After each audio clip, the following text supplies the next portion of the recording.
Hello, hello, hello, and welcome to Reality NSFW Rewind, Professor Tim Watches Survivor Africa. Today we're discussing episode 12. I am, as always, your host, Karen Eisenberg. I am joined, as always, by Professor Tim. Tim? Hello, hello. Hi. Hello. I've managed 3 hellos as well. I'm rivaling you, and RuPaul is going to be shooting me in the head for stealing his material. Yeah, we're going to get a copyright infringement from RuPaul because I say hello, hello, hello. It's just one word, you know. Yeah. What can you do with one word? Yeah. And we are also joined today by, of course, the man, the myth, the legend, Jonny Fairplay. But just before I bring him in and we start talking about the episode, I just wanted to share some exciting news with all of you. We've talked a little bit on the pod about trying to figure out the format that works and how we can, we want to have all of Tim's wonderful digressions, right, while also keeping the show tightly focused on Survivor. So more details will come later, but there will be a new look. There will be a new format. I think there might be a new logo. And we are now going to be known by, at least for a bit of time and maybe forever, I don't know, as Rewind Rebooted. Same time, same channels, still talking about one episode of Survivor every week, just with a new look and feel, if you will. I also just want to tease a little tiny bit that many of you probably already know. You're probably Circle fans, if you know Professor Tim, that there are two new seasons of The Circle about to drop on the UK. It's The Circle UK. The first one is Celebrity Circle. And it will be followed by a regular season with newbies. So again, the format and there will be more details next week, but I did want to announce that the Circle NSFW is coming back. And this time it will be with me and Professor Tim every week with guests. So I hope you're looking forward to that. Professor Tim, are you on the celebrity version? Did you disappear for a few weeks and we didn't notice? Me? Yeah. I'm not. Jonny. I'm not the sort of celebrity that you are. You're Circle royalty. Yeah. If you had been there, I'm sure. I've got to say this because a week or so ago, I sent you a little message. And I said, Jonny, when am I going to see you again? And you said, next week. I thought, there you are. It's like waving a magic wand, and then you appear in this sparkly jacket. You are like my fairy godmother. Clearly, you are going to make all my wishes come true. So you used up your wish on getting me here. You should have. No. That's all I want. Yeah, but Jonny, just talk for 1 second about your jacket for people who are audio only. So Jonny is wearing his new most prized possession. What is it? Explain. It's a wrestling jacket that's covered in very brightly colored sequins. It's Macho Man. I am not a wrestling fan. Please explain. It is a Macho Man Randy Savage sequin chalk line jacket. It came up for release the first time it was issued. It sold out immediately. I saw it. It looked magnificent. I'm like, I have to own this.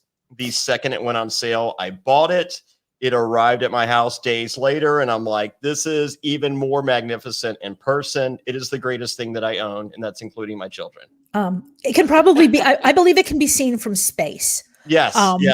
It's been, we've had ice storms and everything else. Today is 60 degrees. I cannot wait to go outside in the glorious sunshine and blind passersby as I stroll about the community.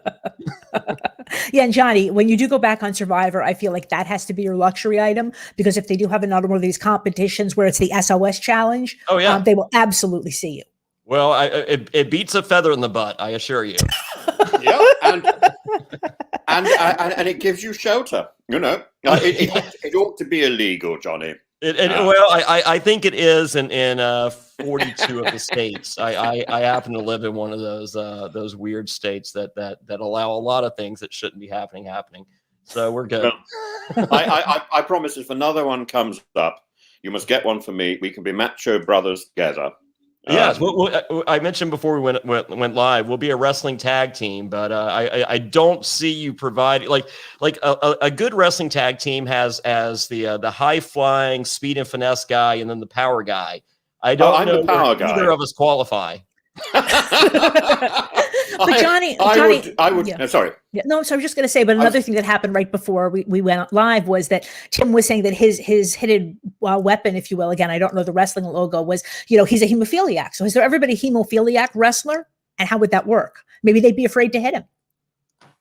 I don't think any wrestler is afraid to hit anyone based on prior experience of being hit by wrestlers. Like, even if you say, if you hit me, I might die. Yeah, I think you're encouraging them. I think so. And more than that, we could do it in Russian. After all, the most famous hemophiliac was the Romanov. The little boy, Alexei the Tsarevich. So we could do it all in Russian. And Russian wrestlers throughout time have been some of the most feared. I would be going around the ring singing "Niet, niet, niet," but I would mean "da, da, da." Now, obviously, I cannot hold a candle to Jonny's magnificent costume. And Tim, of course, is in a three-piece suit with the bow tie. It's very, Tim always looks fantastic. I am wearing the T-shirt that I always wear when Jonny is my guest, because this is the T-shirt that sorted it all. This is the Challenge Monster T-shirt that I think is still available on JonnyFairplay.com. I think so. But we had to pull down a lot for legality reasons, and hence we're Reality NSFW versus Survivor NSFW. But I'm loving the name. I mean, it's so apropos considering that we have coverage of the Circle starting up. Myself and Zach Hacker have been covering the challenge. Don't worry. I always talk about that stuff. No, this shirt is so old. It's actually a Survival of the Fairest. Oh, wow. Logo, which is before Survivor NSFW. But just quick, for those of you who don't know the story, Jonny, this was before your podcast. You were just selling T-shirts, and you appeared on Rob C's podcast, and we're telling the story about, getting sober, finding Jesus, etc., and how you had kind of lost your friendship with Thunder D as a result. And I was really kind of moved by all of it. And it says, if you buy a T-shirt, you get a phone call from Jonny Fairplay. So I bought the Challenge Monster, totally, obviously, ironically, as I told Jonny in that first conversation, I said, I'm a fat old Jewish lady. Right. So I'm wearing it totally ironically, but Jonny called, and, it wasn't I was expecting the 30-second, hey, it's Jonny Fairplay, right? It would be fun. We talked for 45 minutes. Yeah, if I had figured out the technology for a 30-second automatic recorded callback, that would have been the go-to. Well, but then you wouldn't have moi. I know. Other than you, there have been several instances where I wish that were the case. No, but I kept saying, I know I like to talk. Tim and Jonny, we all like to talk. That's why we're podcasters. But I did keep saying, don't you have to go? And he's like, no, you say you're a Survivor fan. What other questions do you have? Sure. And a beautiful friendship was born. And now this man, you had me on as a guest twice, gave me my own show live on video. I was stupid enough to accept. Because I had no. What were you thinking? You're the smart one of the group. Well, the problem is I'm learning on the job, but because it's live on video, most people learn on the job and then they edit. So Jonny just threw me straight into the deep end, sure. And now I feel like I'm starting to kind of get it. So my advice to any would-be podcasters is, get the equipment, which is not much to start. I can tell you how to do it. Make 25 shows, Sure. burn them. Okay. Make another 25 shows. Start listening to those. Some of those might be usable. And then when you get to about 50, then you're actually ready to go live and just throw everything at the wall and see what happens. But no, I am very, very grateful to Jonny for my opportunity. But fortunately, I did not really think this through. Well, I feel like a lot of podcasters are like the Saturday Night Live cast, not ready for prime time players. Right. Right. No one's completely ready. We all need a good editor. But this is the whole thing about kill your darlings. That's a good American idea. I can't remember who it came from, but it's definitely American. Yeah. I love it. Yeah. One more plug and then we'll go. I am also wearing the Reality NSFW buff. Oh yeah, here we go. Yeah, we have one of those. Yeah, Jonny, talk about those and how they get them. Yeah. All right. So this is, I only did a run of 100. If you're a Survivor fan and a buff collector, this is the most exclusive, rarest Survivor related buff in the history of existence. There's never been a run of 100 Survivor related buffs ever. And I think we're down to 35 out of 100. That's all there are left. If you go to my Twitter, it's my pinned tweet. Go to @JonnyFairplay on Twitter. No H in Jonny. That's JONNYFAIRPLAY. And there's the eBay link. And when you get one of these buffs, you're an exclusive company. Like a few weeks ago, there was the whole thing with there was the inside tip, based on a Reddit thread with GameStop stock. You become a millionaire. Well, here's your chance to become a 100-aire. These are only $50 on eBay.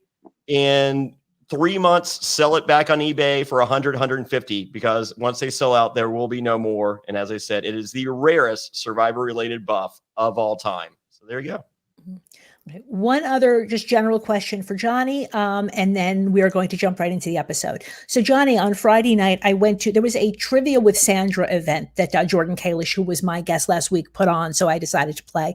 Well, let's say I didn't finish in the top 5, but I never said I was any good at Survivor Trivia. I have the memory of a goldfish. Neither am I. Yeah, but Jonny told a story that because they were talking about the dead grandma lie, the way it was presented in the Pearl Island episode. And Tim, plug your ears for a minute. Although Tim knows this story, where Sandra is kind of instantly skeptical when you tell the story. And so this is what Sandra said on this this little like Q&A thing, and you can tell me whether it's true or not. I love revisionist history. I know that's why I'm asking always you. My favorite. But she said that the first or second night you told everybody that your grandma died because Krista has a tattoo, I guess, on her leg about her father. Well, anyway, let me finish the story. Okay. So Krista has a tattoo commemorating her dad, I guess, who had recently died. And so what Sandra said was that basically she said the episode made her look good because like she was this one who was smart enough to figure it out, when in effect, and she claims that you told everybody and that's why she was skeptical. Okay. Jonny says no. Not at all. Day 2, everyone's asking who my loved one is. I say mine's my grandmother. However, she's not doing well health-wise, and they made me list a backup in case she can't make it. Okay. So that night, everyone prayed around the campfire for my grandmother's health. Okay, so 20 years later, Sandra misremembered a little bit, but you did. So that, I mean, like, why would I say my grandma? I mean, like, this whole thing was weeks in preparation beforehand. I would never say that. So yeah, no, but I just have a suggestion. I'm sorry. As far as her seeing through it, once again, not true. She admitted to me after, the only reason she's giving the looks of skepticism, it's not skepticism. She doesn't care. She was like, she goes, so what? His grandma died. Him winning this reward ain't bringing her back. Right. But I just have a suggestion for you. And, this is pretty dark, but this is Jonny Fairplay. I'm thinking that when your grandma does, in fact, finally die, and thank God, Jeannie, she's still, going strong. I think you need a dead grandma tattoo. And I think your grandma would approve. I think you should get her permission while she's still alive so that you can do that when she's gone. We'll discuss that in court. And with that, let's go into the. Oh, that's right. Jonny has to leave us at 1:00 at the absolute latest. So yeah, we're gonna move. So we didn't even see normally we see the survivors back at camp at the end of the episode. We don't even see that because it was pretty clear what happened. There really was nothing that had to be discussed. Frank went home. Right. No aftermath. That's the word I'm looking for. And then Ethan, we do have a confessional from Ethan. He says, I'm surrounded by people, but I feel so alone. And my comment on this was like, you have no privacy. Tell me how you think about this, Jonny. This was my reaction. Like, on the one hand, you have no privacy, you have no alone time, but on the other hand, you can't trust or relax around with the people that you are with. Here's the thing that a lot of people don't understand. All right, so on Pearl Islands, my #1 Alliance member, no spoilers, Professor Tim, that person I trust as much as I could trust anyone else out there. The game starts with 16 people, and there's one person I'm just like, this is my ride or die. This is like, thick or thin. I go to this person, I go, look, I swear on everything there is, I will not F you over. I've got your back. Please tell me you have mine. And this person swears to me. And I feel that we both believe that. And it's honestly true. However, that person still sees $1 million tattooed across my forehead, and I still see $1 million tattooed on that person's forehead, and that never disappears. Mm-hmm. And it's a mind fuck. It is a huge, I mean, think about it. Like you're sitting there, you're surrounded by enemies, and you're just like, okay, this person I can trust. And you still can't 100% trust that one person. Right. Because again, if I were ever to play a game like this, yes, you find your ride or die, right? But you also have to be prepared to cut them if it is necessary for your game. Yeah. Yeah. So, and case in point, when fast forward to All Stars, there's two best friends. These guys met via, Survivor charity events and such. We're flying across the country, staying at one another's houses. They were best friends. They go into the game on All Stars the season after mine. And it's just like, hey, I need a favor. This isn't game talk. This is outside the game. I need a solid. The person says yes. Sorry. And fast forward to, a couple days later, it's like, okay, I need that favor back. And it's like, sorry, game. And it's like, oh, and that's even worse. Cause you think going into a season of All-Stars in which, you're going in with actual real life friends, not a game of complete strangers. Okay. This person, not only are they my ride or die in the game, they're my ride or die outside of the game. I can wholeheartedly trust this person, and that person still fucks you. It's like, are you kidding me? Yeah, we'll talk about this when we get to All Stars. Are they friends afterwards? No. To this day. To this day, I find that rather sad. You see, I think one would play the game even if one didn't have this $1 million in front of one. I think one would still play the game because the game is compelling in and of itself. I'm with you on that, but if you and I are best friends, I mean, we're flying across the world to live with one another weeks on end, sharing our innermost secrets, and we go back and play the game together, and you go, hey, Jonny, this isn't game. This is me and you, real life. Yeah. Can you do this? I'm putting down the sword and going, okay, I am. Yeah, I would as well. The thing is, Jonny, the world divides into two people, doesn't it? Two types of people. There's those people who change their personality depending on who they're talking to. And there's those people who actually have the same personality, whoever they're talking to, whether on TV or not. Yeah. Who do you trust? You trust the latter, clearly. Yeah. But there's not very many of those.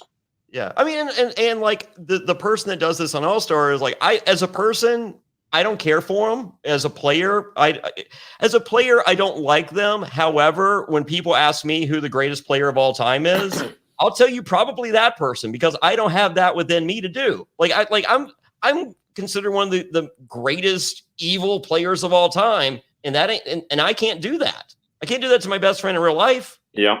Yeah. Yeah. But you see, Jonny, I don't think there's anything wrong with deceit. Deceit is about telling a good story. That's what the great novelists, that's what the great actors do. I'm great with deceit. There's also a fundamental truth, and you have that fundamental truth. Yeah. So, and as I said, I prefer the game of Survivor with strangers in that, I don't know, I didn't, we're on, right now they're on day, 28 or whatever day they're on. It's just like these people met these other people 28 days ago. Mm-hmm. Sorry. You didn't go into this. You're just like, oh, this is my best friend since childhood. It's just like, I met you 28 days ago and there's $1 million at the end of the day. Screw you. Also, we made fast friends in 28 days, but see ya. Yeah. And Tim, also, when you talk about the $1 million, I mean, also for me, look, as much as I'd love to have the money, I think for me, I would be playing more for the title. And again, in Survivor's future, we will have a situation where somebody tries to pay $100,000 to the winner. He says, you can take the rest. You can keep the money. They got $100,000 for second. I will give you that money. Just call me the sole survivor. The person says no, quite reasonably. But my point is, when we talk about the $1 million, I would have taken the 100,000. The title Sole Survivor at one time meant so much to me. At 2021, do not care. Call me last place. Give me the million. Give me $1,100,000. I'm good. Oh. Well, I assume that's also because Jonny has two girls who need to be put through college. But my point is that, we're talking about winning the $1 million. We're talking about winning. It's not only money. It's also, prestige. Let's jump into this episode because Jonny does have to leave us pretty soon. So we go straight into the reward challenge. They get like a little flip book where they're reading one word off each page, and what a waste of time and energy. Well, but we see it later. We see it later. That's how they made the playing cards. So I just wanted to flag it. Okay. I think that's why they did it. They gave them some paper. They knew that the Kim J brought paints as her luxury item. We've seen them before. So I think that, it's cute. Whatever. They did that. What did you think of that, Tim? Well, I don't think the book was done very well, by the way. The paint was all over the place, but it's nice that they had something to play with. I would die for paper if I were out on a desert island. I just thought about the actual thing. I was just like, oh, what? Like, how much time did someone waste doing that? But yeah, if they use those cards later, I'm very cool with that because the key to Survivor is surviving boredom. You are like, if there's not a challenge or tribal, you're just sitting there going, I hate everyone here. I hate my life. I hate every second of every day. Yeah. See, on the circle, you're allowed to bring books or Tim could sketch or whatever. None of that on Survivor. Not a great deal. It is heavily vetted. But you are. I had plenty to do. Yeah, but something is better than nothing always. Paper. Yeah, if I've got paper, I'm happy. If I've not got paper, I suppose I'll have a Jesus moment to start writing in the sand. But I will find some way to be creative, I think. Yeah. Right. So it's what about the entire Africa covered in decorations? Right. Yeah. So this is, of course, the family visit in quotes, because I guess flying them out to Africa was just too difficult. But also the tech involved to do this in they shot this in 2001. So I don't know any backstory in terms of how they were able to do this or how expensive it was, but they were able to at least get family videos out there. So first we see Big Kim Johnson. And we see her two fat daughters and their families and her husband. She lives on the water in Long Island. Did you say two fat daughters? No, I said two daughters. I would never say two fat daughters. Wow. No. Karen throwing shade. No, I mean, I'm fat. I used to be much fatter. I am still a little bit fat. I never fat shame anybody. Johnny's mind is, I played Johnny. That's Johnny's mind going there. Yeah, Tim, what were you going to ask? Can I interrupt for a moment? We've missed what I think is the key to the episode. Okay. Which is the episode begins with this bracelet thing with Lex and Ethan, and Ethan saying something which is just so poignant, and seems to me to be so central to everything. He says that he feels so alone, and then that sort of catapults us into the family visit, and I thought it was poignant. It was meaningful. It was understandable. He's surrounded by all these people he doesn't know. And even after 30, whatever it is, days, he still feels alone. And he's still the central character. And yet he feels isolated. That's what I was talking about. But that was the whole point with Jonny, is that like, as much as you have people around you and you even have allies around you, right, you still feel alone. What are the odds that it was the loved ones visit after that confessional? So. Or maybe that confessional was taped a few days before and inserted here. Yeah, right? yeah. No, it was perfect. Like, we're so early in the franchise of Survivor that this is as a viewer, you're just like, ooh. Oh man, that worked out perfectly, versus like, fast forward 30 seasons in, if someone says, oh, I really miss home, it's like, oh, here comes the loved ones.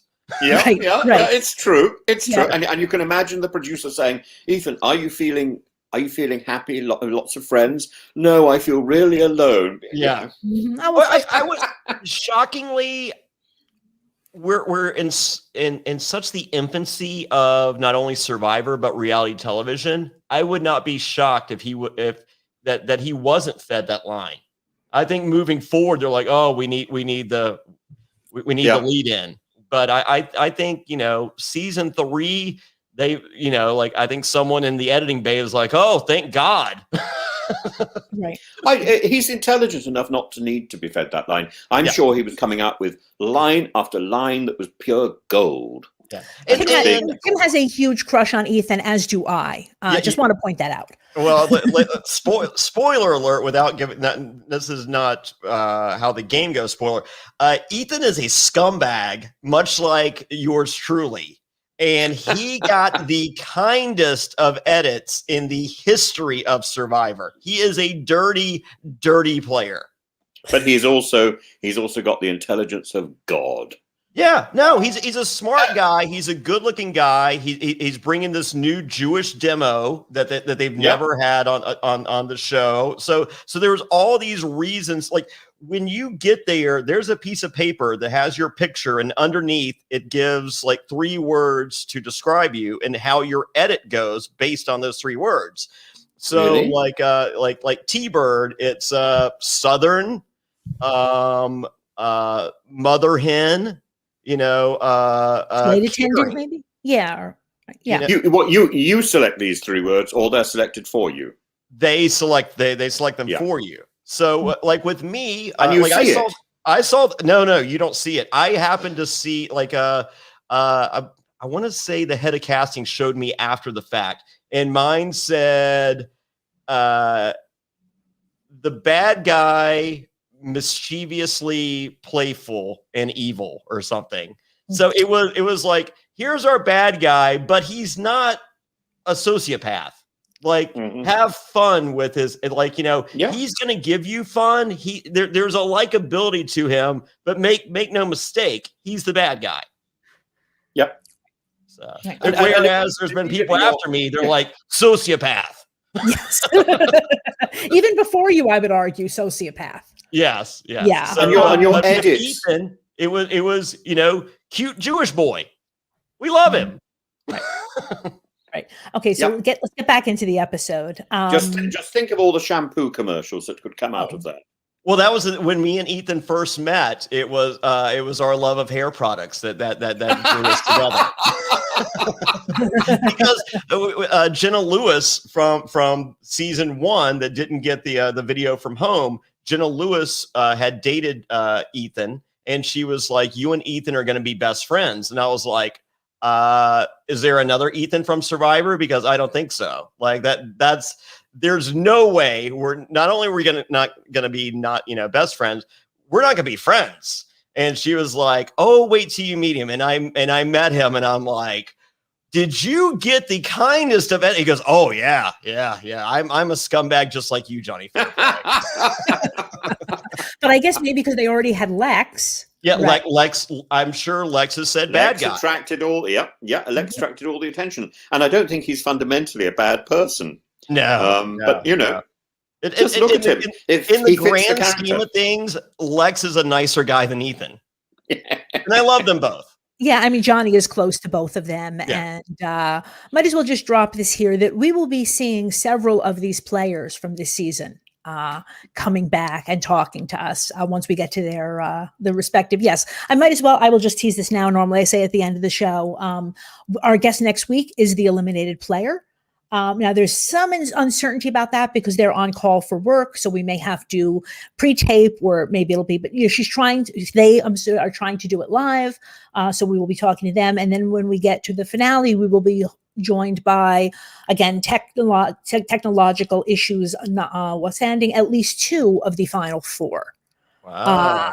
And Jonny knows these people very, very well. I do. It's so cool. Like, so. Am I allowed to make predictions yet? You can, but we won't answer you. Yeah, I mean, he's been making predictions. Don't bother.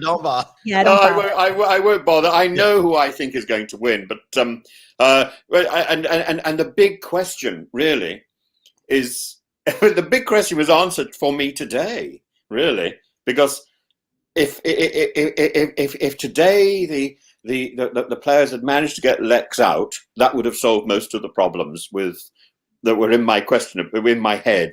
And, they just weren't capable. Right. Yeah. Well, spoiler. We'll get there. It's all zero strategy. I mean, we're going to talk about the reward challenge and then the follow-up, enjoyment of the reward. But as far as strategy following the immunity challenge, there is zero, like there is a 30-second conversation. Yeah. We'll get Jonny.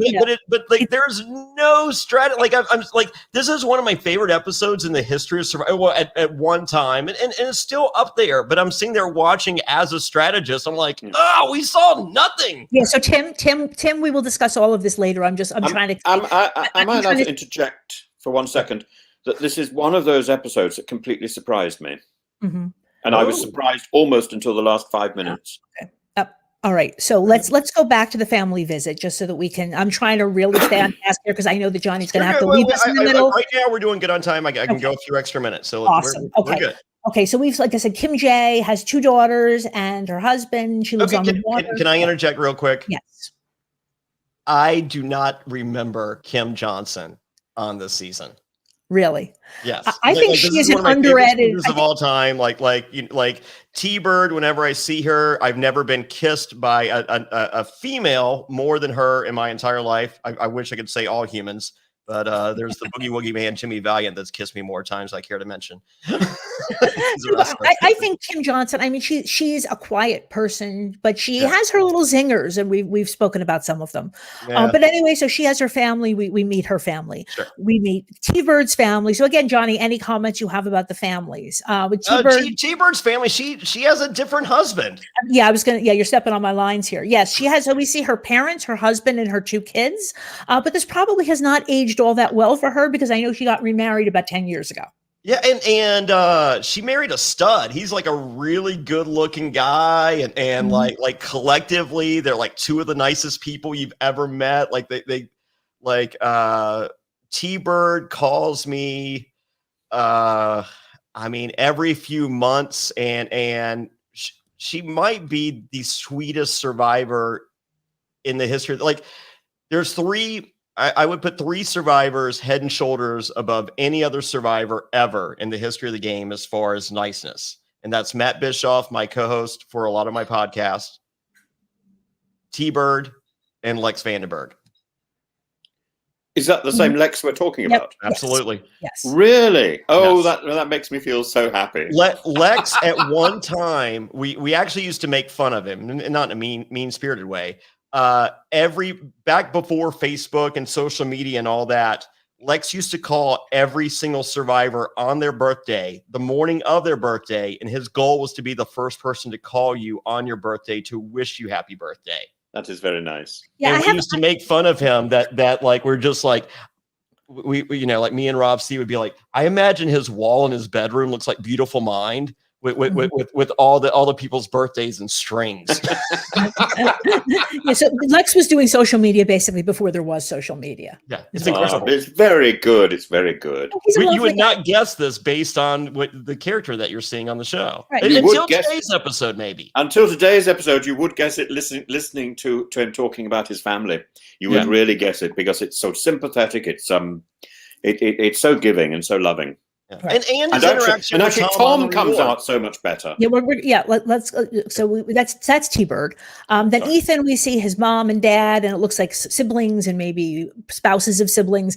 And his dad likes having a one-way conversation so that he can't talk back. So that was cute. Same. Anything? Yeah. I talk to Ethan's Instagram all the time. Yeah. Perfect.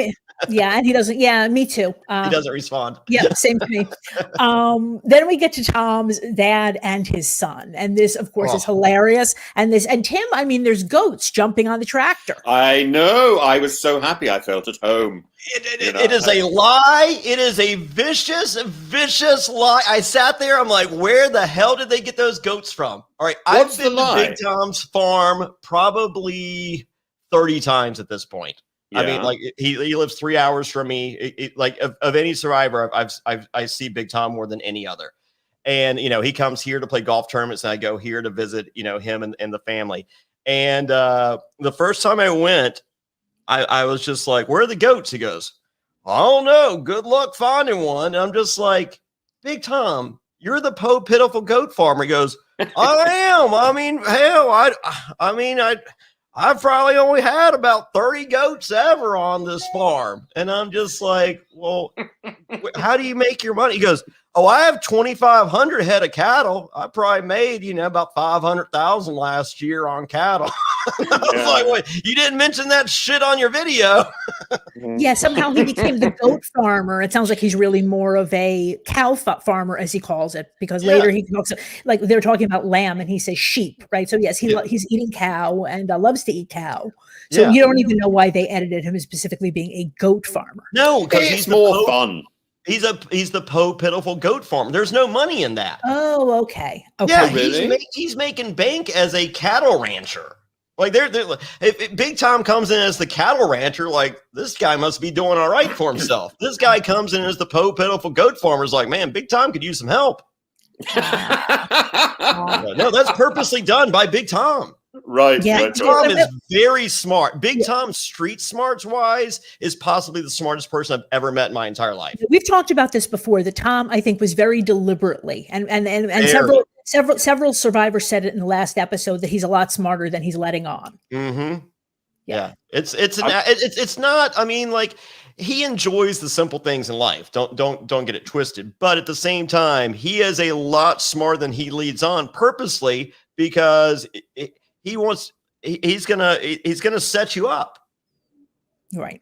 Right. So, and then this is the guy that did that deals at, like there's auctions and all that. He's just like, oh man, I don't know. What do you think these things ought to go for? And and he's sitting there and he's just like, yeah, we'll see about that. Yeah. And then we get to his wife, whose name I couldn't remember. Sandy. All right. So here's the deal. So you see on the tractor, you see Bucky Bo, his son. Yeah. Bucky Bo. You'll see Bucky Bo on a future season. And then his dad, Poppy, and Pop is as big as Big Tom is. Poppy is a mountain of a man that even Big Tom cowers to. So, and then his wife, Sandy. Oh my God. I mean, if you think Big Tom's fun, Sandy is like, when she was just like, I've been riding this thing since you've been gone. And she meant it. Yeah, I was almost surprised that they showed that. I was very surprised even that they showed that in 2002 on an 8 p.m. CBS show. Yeah. So, well, I think it's one of those things where it's just like, okay, we have plausible deniability here. Right. Yeah, but no, Sandy, she wears the pants in the family. Don't let Big Tom fool you because he will tell you otherwise. But no, Sandy is. I love and Sandy might have kissed me just as much as T-Bird. So and Sandy tells me, she goes, anything happens to Big Tom, you're moving up here and you're in the big bed. So she's planning ahead, right? Yes. She had a knee cert. She had like a knee replacement or whatever. Mm-hmm. And Big Tom's like, oh man, Sandy was down and out, so I just set her at the end of the bed and made it work. Jesus.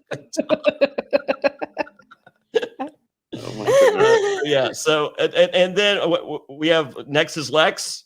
I don't know.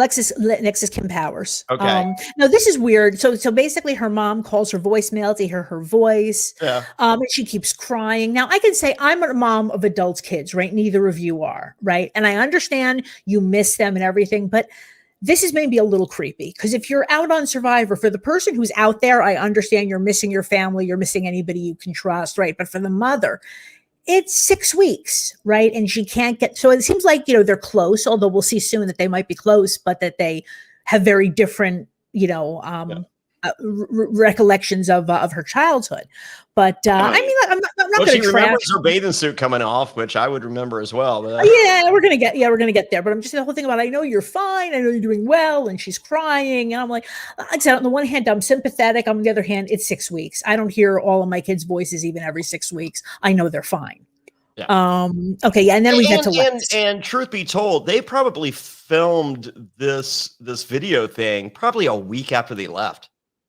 Yes. Oh, right. They filmed it that quickly. Yeah, so it's even worse. And then so she's been calling her voicemail after 1 week. And then we get to Lex, and Lex, Jonny also knows this family. So yeah, so Lex, I've known as, so when I got married, I'm divorced happily. But when I got married, Lex was my minister of my wedding. Ethan and Big Tom were best men, and along with some other survivors. And I flew out Lex and his wife Kelly to the wedding. And every year, so Lex works at Adobe Photoshop. He's like their social Does he media. really? Yeah, Yeah, no, no, he's social media director. He has a serious, No. serious corporate job. Yes. Oh my goodness. I use his work. I use his product every single day. Yeah. So that's what Lex does. And so Lex takes off at least 2 weeks every year to go to Big Tom's farm and wakes up at 5 a.m. and works every day on the farm. That's his idea of a vacation, is working on Big Tom's farm. So he goes for 2 weeks to a month. I'm afraid it's my idea of a vacation as well. If I ever get to take one, it's how I spent my childhood. So he loves. So he never did. Like this is. Like, he's just like, I love it. So and he brings his wife Kelly and he usually brings his son Corbin. His son River, the older boy. He was just Rolling Stone magazine did a story. What is the quote? It is so amazing. Yesterday, Rolling Stone magazine did a story. His son River is in a band, and Rolling Stone wrote, here it is, "Song You Need to Know, Donna Said" by Pardner, and Pardner is River's band. And this was the front page story on rollingstone.com. Wow. Very So good. the little kid who said "You rock" is now in a band. I love it. And featured by Rolling Stone magazine yesterday. Yeah, not just in a band, but like in a band that's really getting some press. That's fantastic. Yeah.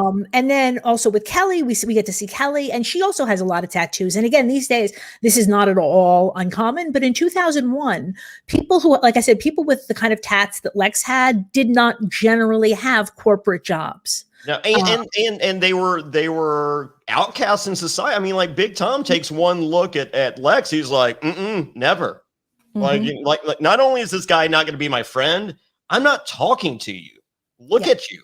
Right. And actually, later when we get to the lodge, we hear Tom referring to Lex's tattoo. I think that was his nickname out in Africa. Yeah. And Lex's wife, she was a roller derby. Her roller derby name was Roxy Scarmichael. Wow. And then we have another one. This has a little bit less of plausible deniability, but he got away with it. Kelly says to Lex, "I want to hug you and kiss you," and Yeah. right. No, they're very passionate. So like anyone looking for relationship advice, call Lex and Kelly. So it's so this past year is the first year that I did not see Lex over the summer, because his wife had a kidney transplant. Wow.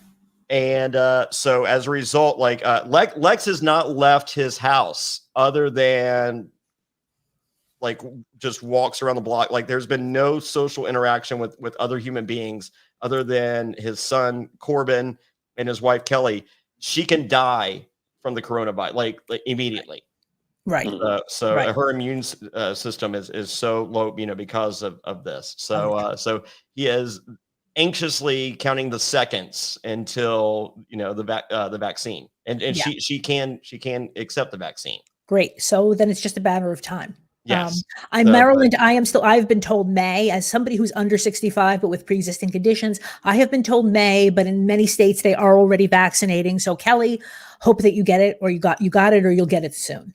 Not yet. So, not yet. But she is anxiously looking forward to it. So is Lex. As I said, Lex didn't get to go to Big Tom's this past year. Was planning on going to Hearts of Reality. Couldn't do that. He can't go anywhere. He's just like, he goes, nothing is worth me bringing back the virus. Yeah, no, it's similar to what I'm doing. I'm really not going most places either, because again, I'm not as vulnerable as Kelly, but I'm pretty vulnerable to this. So yeah, I get it. It sucks, but hopefully, in a year or less, it will be over. We'll get through it. So anything else from either of you before we get into what I call the dating game? Yeah. Oh, real. This is in the dating game. I didn't like So I had never seen Survivor before I was cast. So I gave myself a crash course watching every episode twice prior to going out there learning the game. And I identify with Lex. I was like, that's me. And it's so insane. Like watching now, I mean, because, I've known Lex, for years and he's a friend and he's a brother to me now. I have not gone back and watched all, like I've watched episodes here and there of Africa, but I've never watched, all the episodes. And this is the first time I've seen the loved ones visit or, episode since it aired. And I'm watching, and there's a lot of idiosyncrasies that early Lex has that I'm watching. And I'm just like, oh my, that's very Jonny Fairplay-esque right there. And I'm just like, well, if this is a sign of things to come, the future of Jonny Fairplay looks pretty bright, because if anyone could aspire to be Lex Vandenberg in 2021, it's a pretty cool end game. Yeah, we'll get there. But so like I said, I call this the data game, because what they do is they ask the families, I believe it was 4 questions, and then they have to match the survivors' answers. And the reward is a big one. I mean, Africa is famous for its rewards. There will be another amazing one next week. But this one is the winner flies, on a private plane to watch the migration of the wildebeests. This is a big deal. I mean, some people call this kind of one of the 7 wonders of the natural worlds, or close to it. Then they get to go to the safari resort. They get food. They get to shower. They get to sleep in a bed, and they get to pay for it with Probst's Visa card. Now, and he actually does hold it up to the camera for just a second. And I'm assuming this is, even back then there were VCRs, and apparently people did tape this and go back and rewind. They were able to write down the number, and the number had been canceled. So in 2021, nobody would ever do that. You would never hold up your credit card to the camera. Yeah. But I guess Probst thought that he could get away with it. It was literally for half a second, and he still had to cancel his card. Yeah. Just another fun fact. Not only did they get all those things, they got their own pooper. We're gonna get there, Jonny. We're gonna. You're as bad as Tim. Let me go through this chronologically. We're gonna get to the pooper. It seemed a bit exposed. Yeah, yes. We're gonna get there. Okay. So first we get their most embarrassing moment. So Kim J says, she's throwing up on her husband on their second date.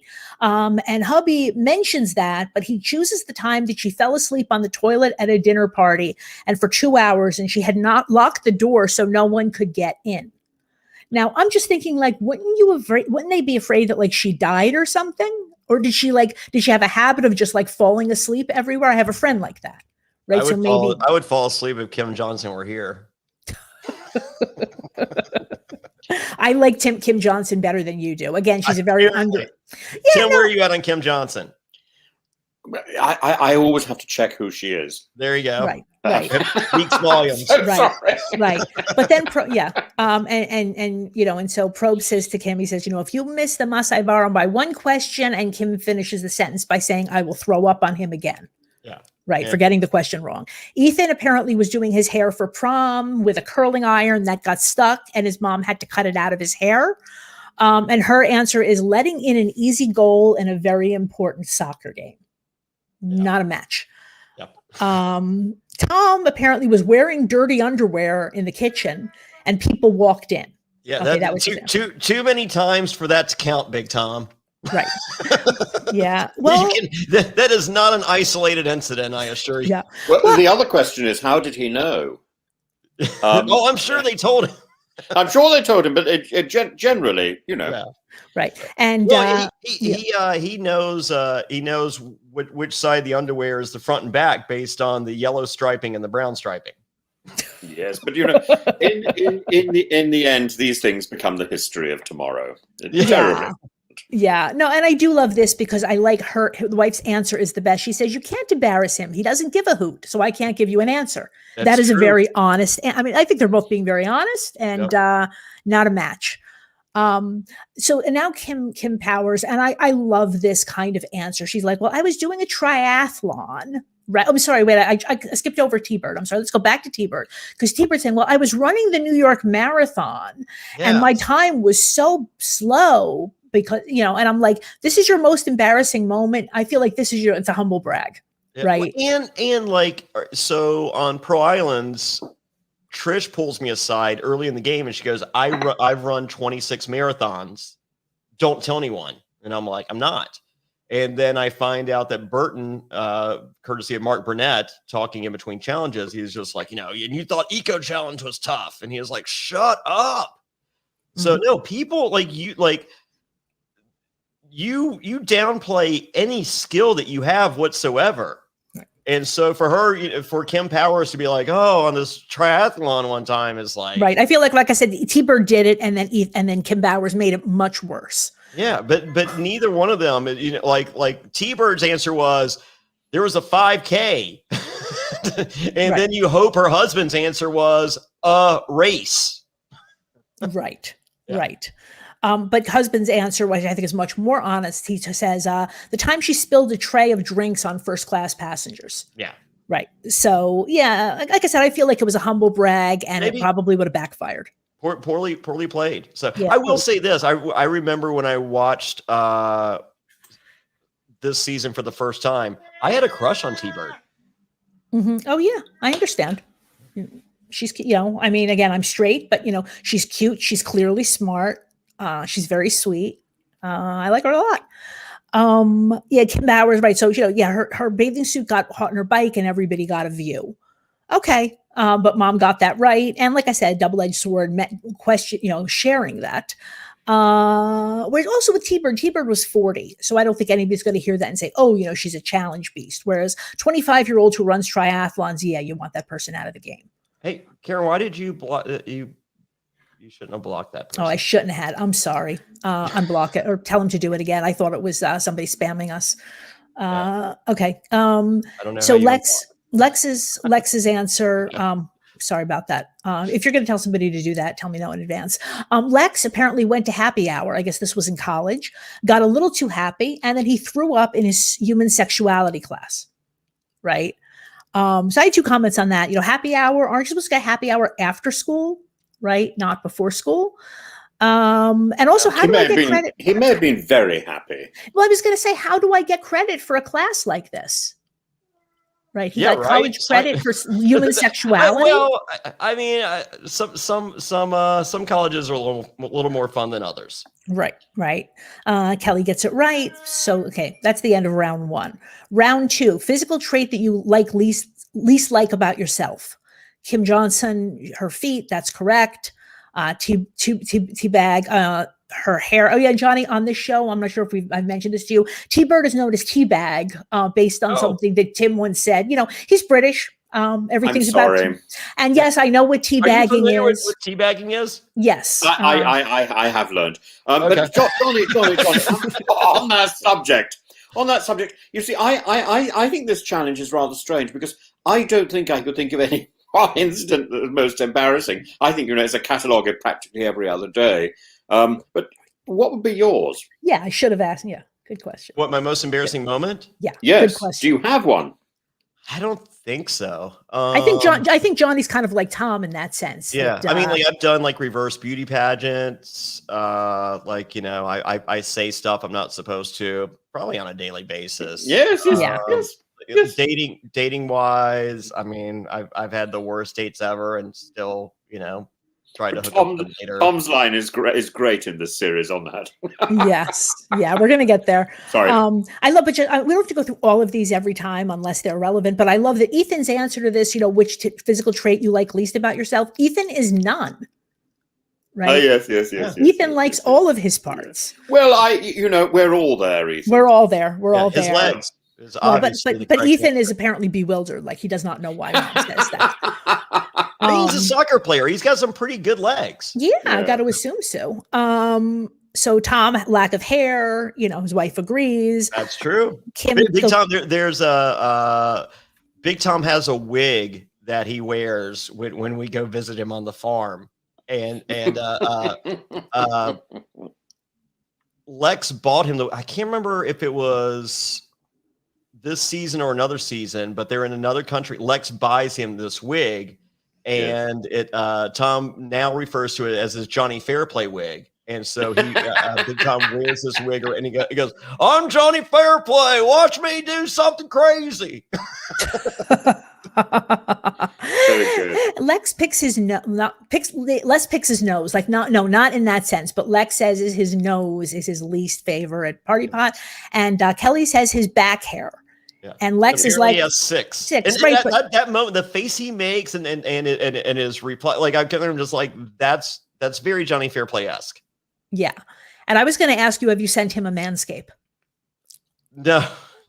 Manscaped is one of the products that sponsor other NSFW podcasts, not this one. But yeah, if you do have 6 hairs on your back and you want to get rid of them, there's ways to do that. Manscaped.com, promo code Survivor. There we go. There you go. Then we get to your biggest fear. So again, for both of you, what is your biggest fear? I hate needles. Oh, I do know. Yes. I hate seeing anybody shaving. Oh, shaving, yeah, really? Because it can be dangerous for you. Anyway. I just. now we're back to last episode, and because with the Manscaped Lawnmower 3.0, there's no worries. It's promo code Survivor. I actually have to close my eyes or walk out of the room when razors come out on the television. Okay, so I find it really uncomfortable. Even watching television, like I put my hand up covering where a needle is penetrating skin. So, like on my tattoos, like I can't even look. Yeah, I was going to ask you, how do you get tattoos? You just don't look? I just don't look. When I got my ears pierced, I remember fainting in the chair when I got my ears pierced. Oh, wow. Yeah. Okay. And then another time, like after I got my ear pierced, like walking like 5 steps and then hitting the ground.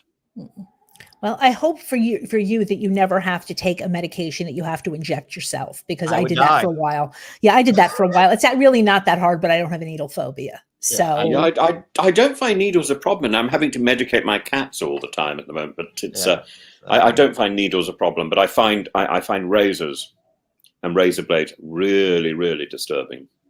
Sure. Interesting. So Kim Johnson's is, getting older, not being able to do things for her family. And her husband says, she's scared to bungee jump. No. T-Bird, she says her fear is loss of a loved one. And husband says snakes. It's okay. Husband has been replaced. We're all good.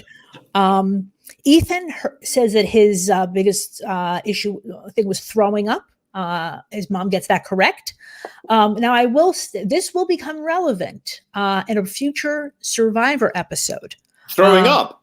Yeah, you won't see it on camera. When we get there, I will tell you. But this will have a big. And if people have seen this season before, may not know what I'm talking about. When we get to the relevant episode, I will tell you then. But I really can't tell you now without spoiling something. Don't like to think of Ethan as a chunder monkey. It's just chunder. No. Okay, so that's what they call that. He's a chunder monkey. I have no idea. Chundering. You know about chundering. What is chundering? It's upchucking. It's again, that's a British thing. I've never heard of it before. Yeah, no. Remember, I spent 2 months in the UK, so I understand a lot of your Britishisms, but not all of them. We have almost as many synonyms for vomit as we have for general, all the stuff in the loo. We could fill a book with it. Okay, scatological British expressions coming up, coming up maybe in the show notes. So Tom says none. He doesn't have any fears, and his wife says the loss of Bo. Kim P says spiders, and then her mom says being unfulfilled, and Lex says, "Wow, that's deep." Yeah. I just think it's a bit much, really. Yeah. And, Kim P's getting pissed because it's clear that she and her mom, were very close. They love each other. They miss each other, but they're not getting these questions right. Right. Is Alex on this season? No. What season? He's on Amazon, right? I think so. I haven't gotten there yet. She ends up dating Alex. Interesting. Yeah, because I was very enamored with Kim Powers when I met her, and she was taken for a while. Well, I was going to say, if you were interested in Kim Powers, you might have been interested in the 1990 version of me. Kind of similar. And then Lex says, his biggest fear is losing one of his boys. Kelly, says the same. They get another point. So then we get to the final round. And T-Bird, they're like, we're going to leave you out, because you can't win. So they don't even bother to ask her question for the fourth question. I'm like, that's harsh. Were they paying by the minute for the data? Which, I mean, they might have been in Africa, but other than that, like, let her play. Final question is, what is your greatest achievement? So, Tim, what is your greatest achievement? I have no idea.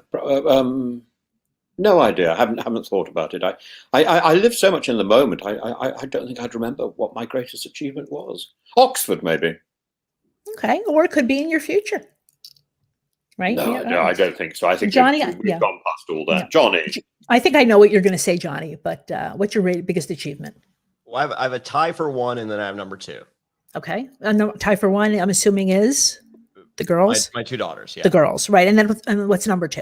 The greatest moment in the history of reality television. That's a good one. That's a good one. And we're going to be seeing that, when we get to Pearl Islands.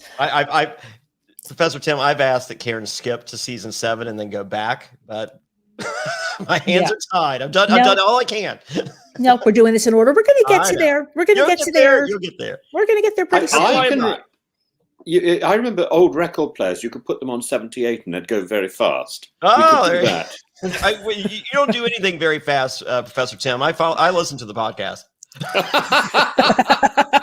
I could if I really put my mind to it, Jonny. No, you're doing perfect. Yeah.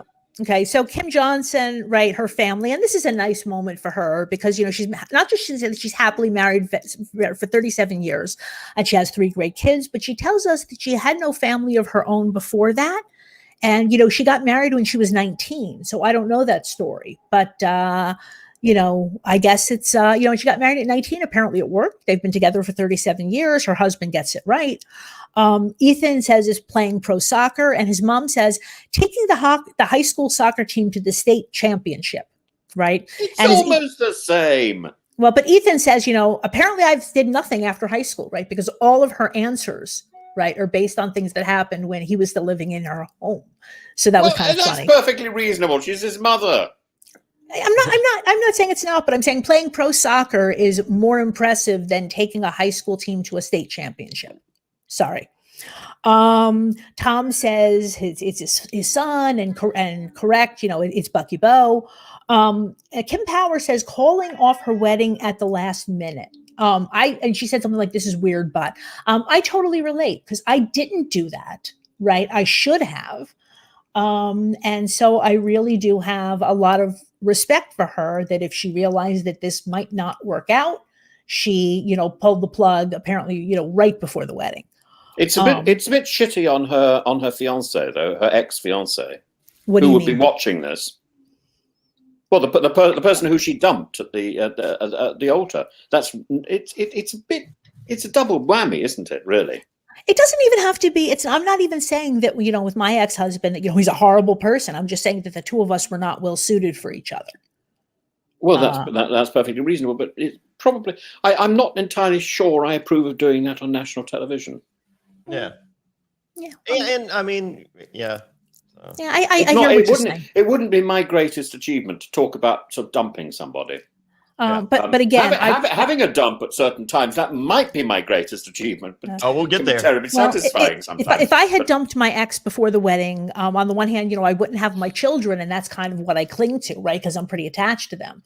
But other than that, I would have been much better off if I had just, had the courage to do it right before the wedding or right after the wedding. But I'm stubborn, so I stayed married to him for 9.5 years. And Mom gets it wrong again, right? She says her Kim Powers is, proudest achievement is her solo trip to Europe. Okay. Great. Yeah. Right. Yeah. Lex says his sons, he gets that correct. And he wins. And Probe says, every time I turn around, I hand you something. Right. Now, this kind of a statement, this is a kind of a blessing and a curse, right? Because on the one hand, right, winning all the time, right, makes you look more like, it helps you in final 2, right? Because you've done a lot of stuff, but obviously it makes you a target because when you don't have immunity, they should get rid of you. And this is one you're supposed to lose. Right. What, right. the home visit? Yes. Yeah. Talk about that, Jonny. Yeah, I mean, because people resent you. Like a lot of times on the loved ones visit, you get to go off with your like your loved ones actually show up, and you get to real quick. Kim is now married to Alex from Oh, Survivor season wow. 6. Okay, so but I didn't know they got married. Wow. on a lot of the upcoming seasons, your loved ones actually come, and whoever wins gets 24 hours with their loved ones, and the other people resent you for that. So that's why the dead grandma lie is such a huge move, and for me, without consequence, because I threw an extra level layer on there, with the death. So, Mhm. but typically, whoever wins the loved ones challenge does not go on to win the show because it's held against them. Yeah. Yeah, I've already told my son, I'm hoping that maybe one of my sons will apply. And I have told him, do not dare to win this. Yeah. Right. Well, which, if somebody like, else wins it and they bring him and me, that's perfect. But he is not to win. Yeah. If I were to go back, I have zero desire to win the loved ones. None. Yes. Yes. If you're prepared to stay away for 6 weeks, Right, exactly. Yeah, but just seeing them is enough for me. I mean, like I can tell you when Thunder D comes out there, which I'm just like, what did I miss on wrestling? He's like, I don't remember. I was like, thanks. The only reason you're here is to do the dead grandma lie and tell me what I missed on wrestling. Right. So yeah, he was like in 45 minutes. I mean, he's there for 24 hours, and 45 minutes in, he's asking production, "Can I leave?" He's like, I have nothing else to say, and this guy stinks. Okay, so Jonny, I know you're going to have to leave us soon. You did talk about going to Big Tom's farm. So you've been there with Big Tom and Lex, right? Yeah, you have any fun stories? Well, I have a few stories. All right, so real quick. So they go on the reward, and Big Tom is quick to find. He goes, Lex, we got our own pooper. Look, yeah. Lex, it's our own pooper. Now, Big Tom is very fond of toilets. It's one of his favorite things in life. And to ruin that experience for Big Tom, we were in we did a U.S. Armed Forces tour, and it was a group of survivors and American Idol folks, and we were in Diego Garcia, is a British controlled base in the middle of the Indian Ocean. And actually, when they do pollution levels across the earth, that's used as the barometer for zero pollution. It is that pure and perfect there. And so Big Tom and I shared a suite, and even though it was a suite, we each had our own bathroom. And so when Big Tom would go to breakfast, Big Tom would eat enough for more than one. And so he would be there for a while. Well, all the guys would go to Big Tom's toilet and shit in his toilet on top of it would mount. And so Big Tom would come back for breakfast like, God damn it, Fairplay! Every morning. Oh my goodness. It was 6 poops stacked on top of one another. Oh, no. And you're talking eating in a foreign land, so it's not the healthiest of poops. But yes, every day. So I had flashbacks. I was like, oh, this would so come back to haunt Big Tom. Yeah. And also after Survivor, Big Tom, he's all about making money. He's an entrepreneur and a hustler, kind of like myself. And so he quickly realized his notoriety across the U.S. And so he would, whenever he would leave the house, people would be like, Big Tom, can I get an autograph? Blah, blah, blah. So Big Tom printed, I don't know, like 50,000 shirts. He would go, he would do the NASCAR circuit. He would go to the NASCAR races on, pretty much along the East Coast. He would go to like Martinsville, Virginia, and Charlotte, North Carolina, and Alabama, and all these, and he would he would go there and set up in the parking lot. And, whoever was in charge of parking, he'd go, hey, you want to make some money? And it was a guy, working this event for the parking. And the guy was like, how much? He was like, get me down to the front and tell him you're done for the day. And so whoever that parking guy was would quit, go down, and Big Tom would set up a table and sell T-shirts, and him and Lex would fly over to the East Coast, and they would sell T-shirts, and I think they'd charge $20 a pop, and a Big Tom would just, he was just like, I have no idea how much the guy stole. He goes, but I would give him several $100s. And, the guy was like, this is the greatest day of my life, the parking lot kid. And then Lex remembers one time he flew back with a duffel bag with $10,000 in the duffel bag. That was just really? Lex's cut. Yep. No, that's how huge Survivor was, and how famous these people were. So they did many races. So, and then I remember Big Tom got a call. I can't remember if it was this season or the next. Big Tom got a call from Best Buy, and they wanted Big Tom to be the face of Best Buy. And I think they offered him $375,000 a year. And they may have even sent him the check. I mean, it was that, they were like, we want, and he was like, well, let me check with old CBS. And they're like, no, this season was sponsored by Radio Shack. That's a conflict of interest. You can't do it. And he was like, Fairplay, I never asked for permission for nothing ever again. Very wise. Very wise. And Food City. What's funny about this, I just have to interject, is that so Tom is to be like the spokesperson of a electronics chain. In 2021, Big Tom is still using a flip phone. Yep. Right. He is. And then Big Tom, Food City is like the big grocery store chain around him, and they brought in Big Tom. They wanted to do Big Tom's water. So you have the bottled water, and they wanted to put Big Tom on the bottled water. And they're just like, this case of water, the Food City is $5. Yours is $5.25. And he was like, nope. He goes, Big Tom had water. Mine would be the cheapest water because I care about the people that buy my water. I want to give them the best deal. Wow. And they're like, well, it's not. It's $5.25. The other water's $5. He was like, well, then you can go F yourself because Big Tom's water would be the cheapest. And he goes, Fairplay, I'm the stupidest man on the planet. It's endearing. It's endearing. Yeah, I mean, he wants to make money, but only in certain ways. Yep. Right. And later, all right. So Mitchell, what season was Mitchell on? Australia. Yeah. Okay, Mitchell, the big tall guy. His best friend was Anna Nicole, the cheesecake pinup girl. Anna Nicole Smith from Playboy.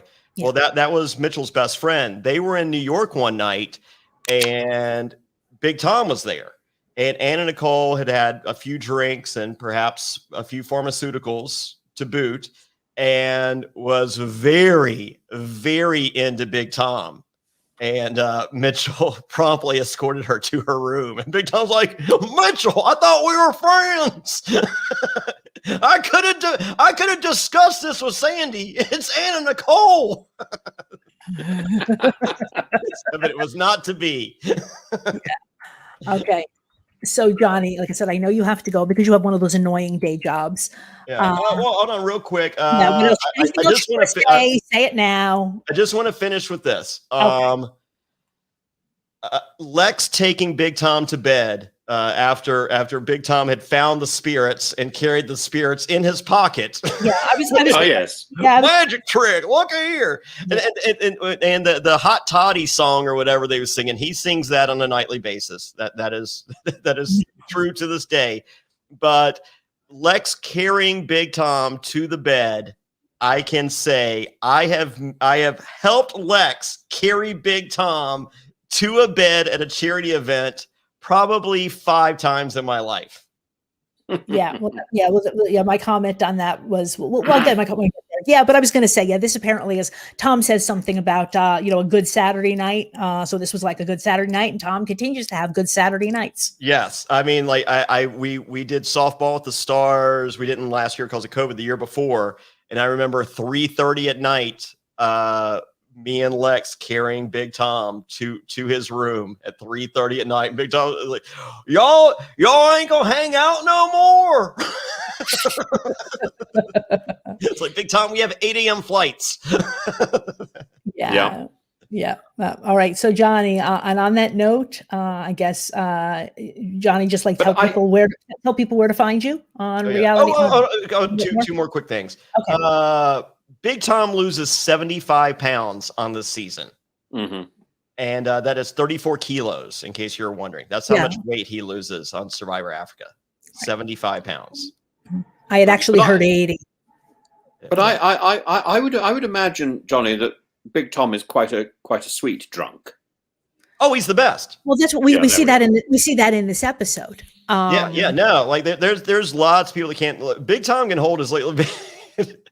Oh, I wish you knew more survivors. Like there, we were in Japan, and Big Tom was so hammered, and we were at this strip club at like in the middle of the day. I mean, like we were drinking very early. We found this bar. We were in, no, was it Japan? No, it was Guam. We were in Guam, and we found this bar right beside the hotel that had the coldest beer on the planet. And Big Tom's like, Fairplay, we got to drink all they got.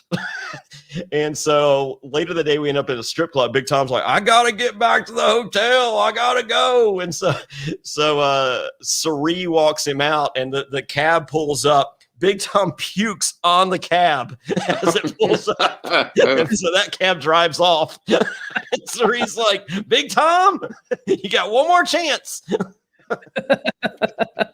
Well, at least he didn't puke in the cab, right? That cab driver, he's talking just to hose it off. He's a sweet. I've never seen him get red with anyone in my. Well, there's something coming up on an episode, but otherwise, I mean, I've spent so much. I mean, when me and Big Tom, we've done 4 U.S. Armed Forces tours. We've done Guam, Korea, Diego Garcia, Japan.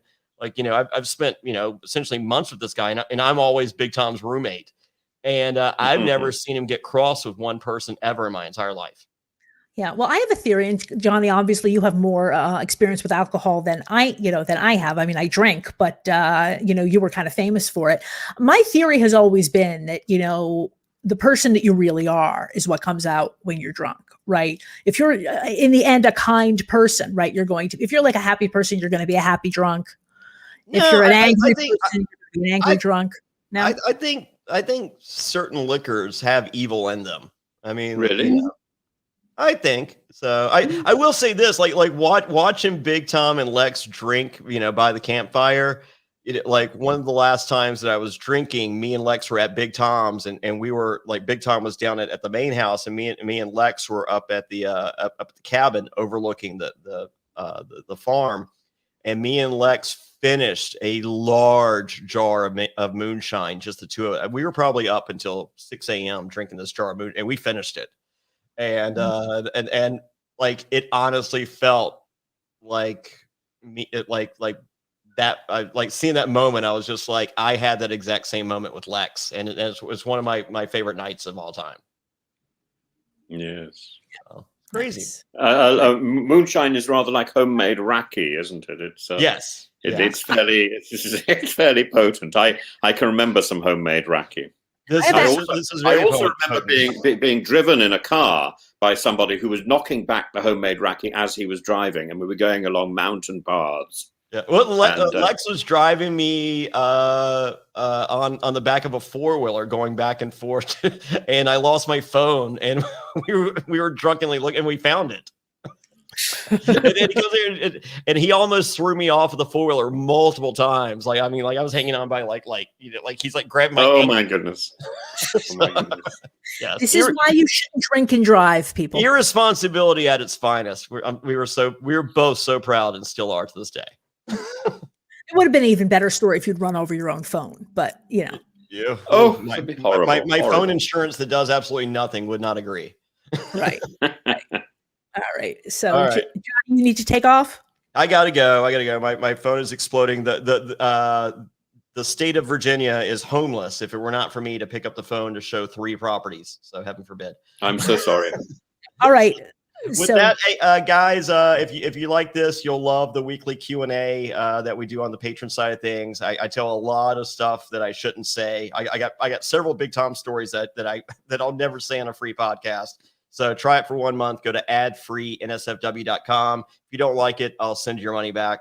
We don't need to hold anyone hostage. So anyone that wants to try it, I think you'll love it. It's adfree.nsfw.com. So, thanks, Johnny. Professor Tim, until next Loved Ones Challenge, I can't wait. Thank you. Yeah, me too. See you later Bye-bye. tonight. Bye. Yeah, I do 2 additional shows every week. And normally I do my plugs at the end of the podcast. But since Johnny started it, we might as well do it now. So, because besides, I said to Johnny, I'll see you tonight, because on Monday night we do 2 shows. I think they're also live, or if not, they're released shortly after. One is we are watching / rewatching Australian Survivor 2017, the 2nd season, with Jonny and Matt. So Jonny and Matt have not seen it. Zach Hacker and I have, and we talk about that. And then we do this weekly Q&A. And like Jonny says, these are the stories that he's not going to say in an open forum, right? Because he doesn't want it to get back to CBS or anybody else. But Jonny's got a lot of stories, and you can ask, we'll tell you pretty much anything. We have a lot of fun.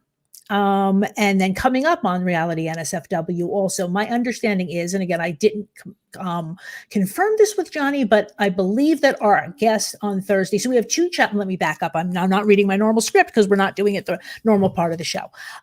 So we have 2 shows every week for the challenge. We do a live recap show on Wednesday with Lauren Pratt and Alex Trias. And then on Thursday, Jonny will be appearing with Zach Hacker, as always, and with Devin, who apparently is one of the contestants on the challenge that Zach has, talked some shit about. And so that should be fun on Thursday night. But like I said, if you want to see Jonny, more often, check him out on the challenge, and then also consider becoming a patron. And like I said, next week we are going to be joined by the eliminated contestant, and whatever else I will get to at the end of the show. Okay. I can't predict the eliminating contestant. I mean, you could try. I can't work out who it will be. And normally I'm quite good, but I can't work out from the remaining contestants who it's going to be. I can tell you who it's not going to be. Who do you think it won't be? It won't be Ethan.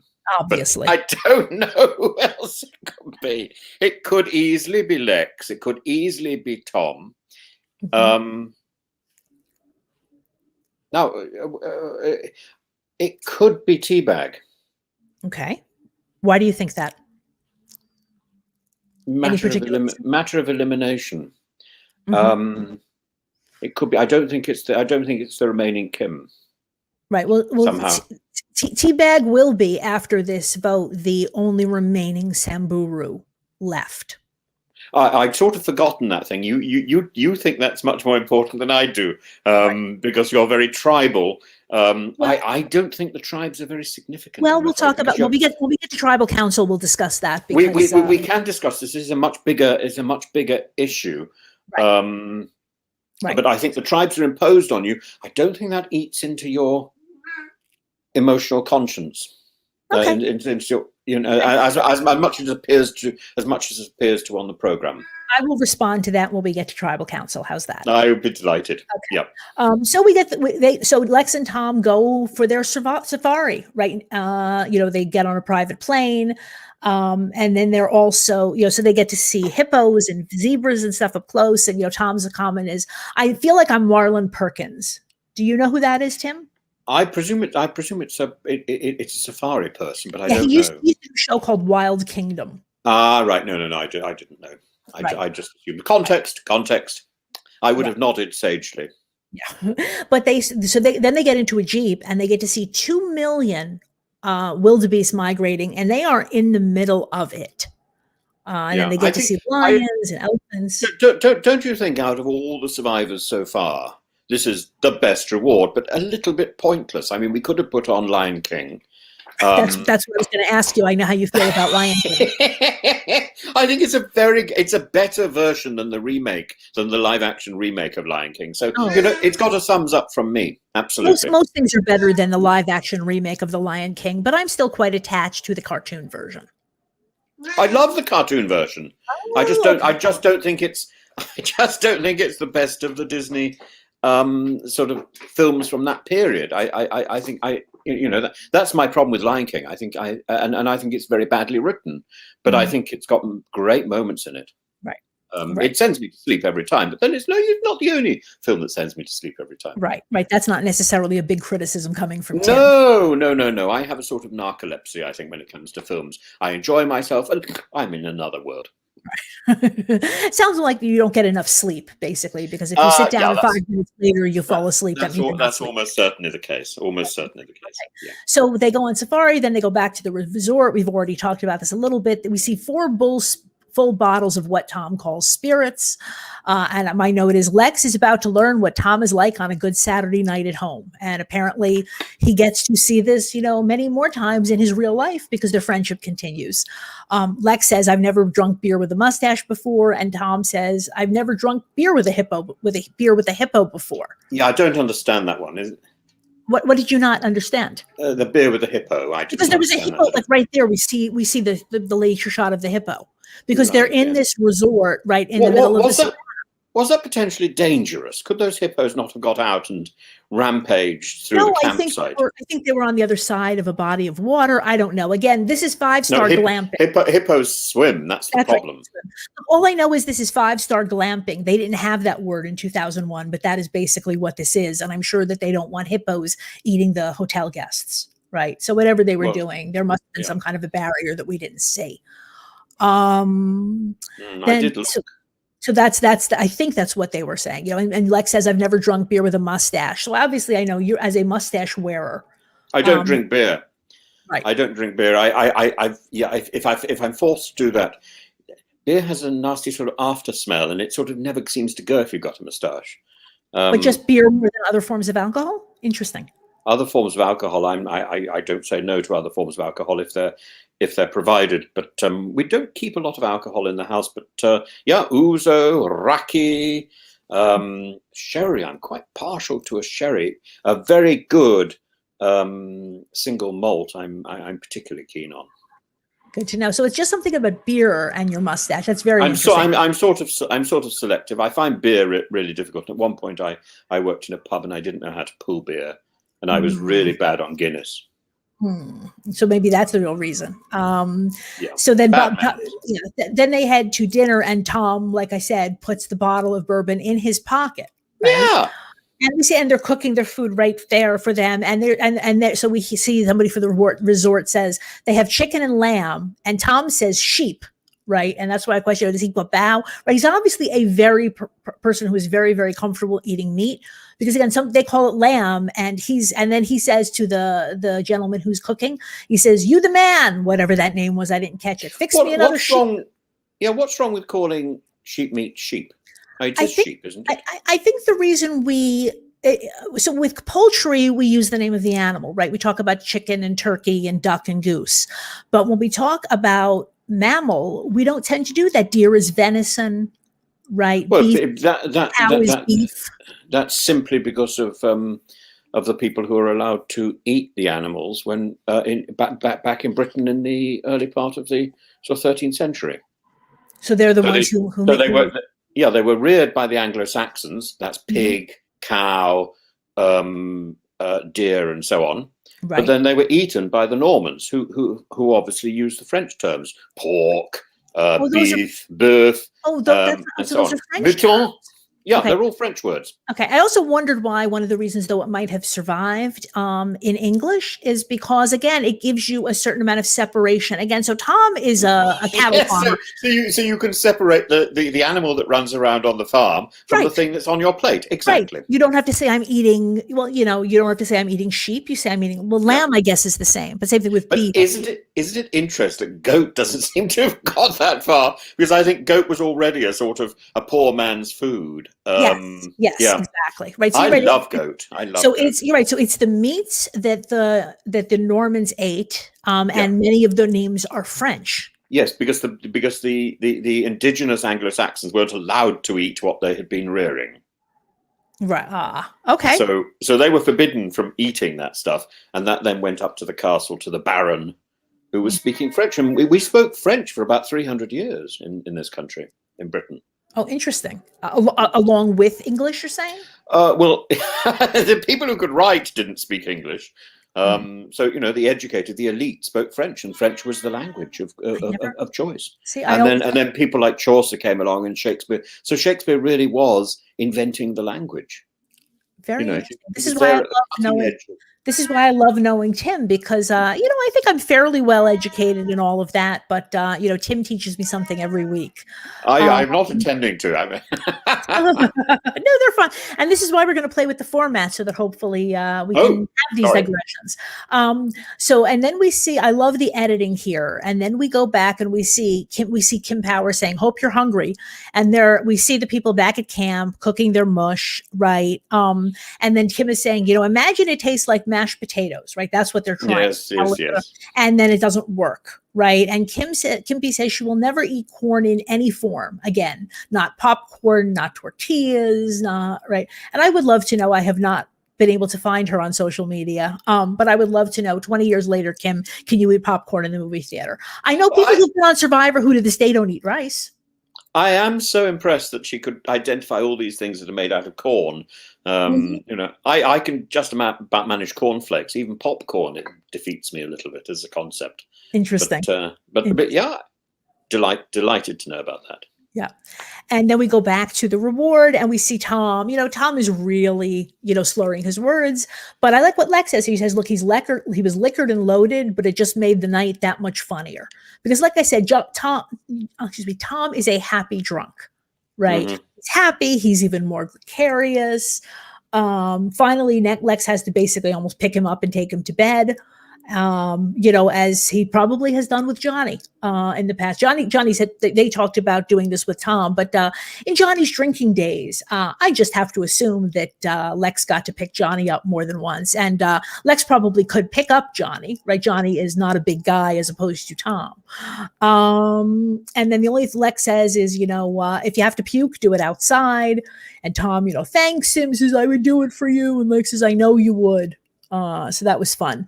Now, the thing about this reward is not the breadth of that reward and the expense and all that sort of stuff.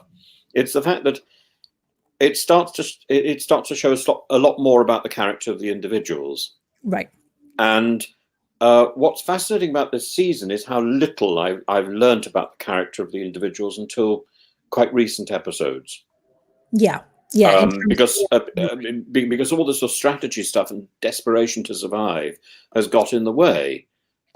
So this episode, it makes me warm towards Lex. It makes me warm towards Tom, particularly those two, actually.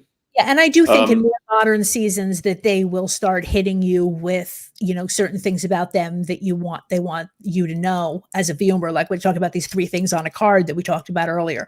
That kind of stuff does creep into the edit now, from the beginning. But you're right, back in Africa, it did not. Yeah. So the next morning before sunrise, you see somebody from the hotel brings lanterns because they're going on a hot air balloon ride. And Tom said, because my question would be like, again, how is Tom going to function given that he basically drank a bottle of bourbon? He's just fine. He said, my head would have fit inside a wash tub, right? But I drank a glass of water, right? Not a gallon. I drank a glass of water and I had 4 or 5 cookies and it's on again. And he howls. Yeah. So not only can he hold his liquor, but hangovers are not a big problem. He woke up with a headache. He drank a glass of water and he's. Yeah. If I had drunk that much, well, first of all, I would die.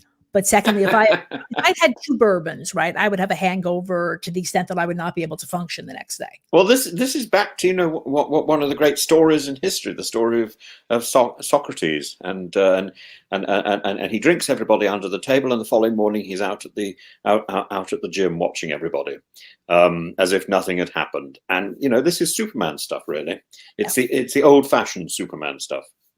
Right. I'm sure Clark Kent doesn't let liquor pass his lips, but the great traditions of these sort of super characters like Falstaff and Socrates and so on, they drink people under the table. Right. And then they go on the hot air balloon ride just as the sun is rising. Have you ever done this, Tim? Have you ever been? No, I'm terrified. Even a helicopter frightens me. Okay. The only thing that would get me up in the air is Mary Poppins, Um,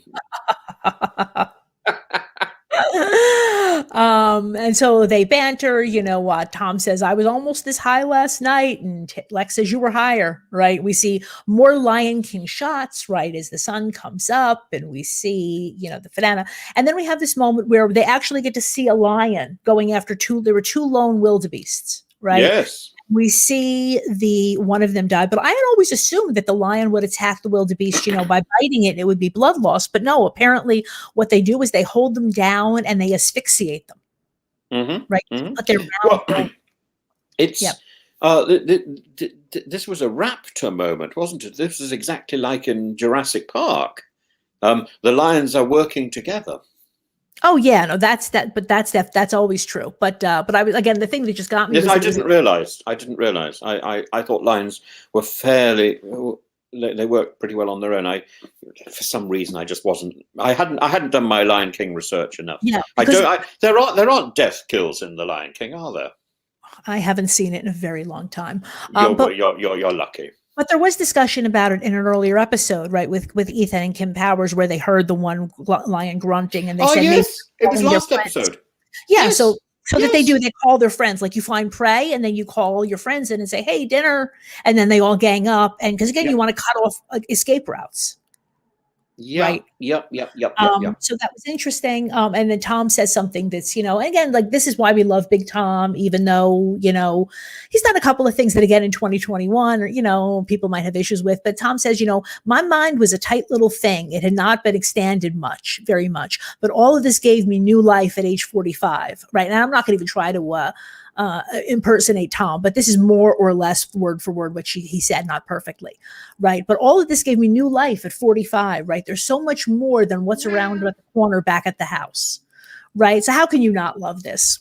Yes, I did love this. I didn't realize he was 45. I thought actually, I could stop that sentence there. Yeah, but I didn't realize he was 45. Yeah. And then, Lex says, I'm sick about going back to camp, as much as it pains me to admit it, right? He's not really sure. That's the one thing also with getting rewards like this is that it can, you get to a certain level of deprivation, right? And obviously it's very difficult, but you deal with it. Then they take you out of that for 24 hours and bring you back to something resembling normal life.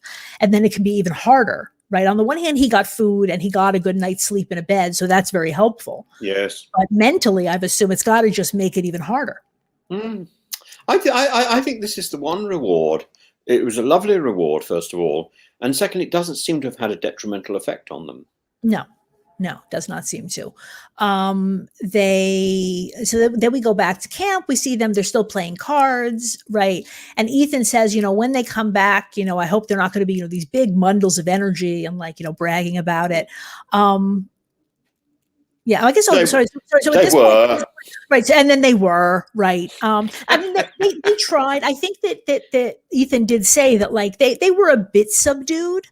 But it still made them jealous. I mean, how can you not, right?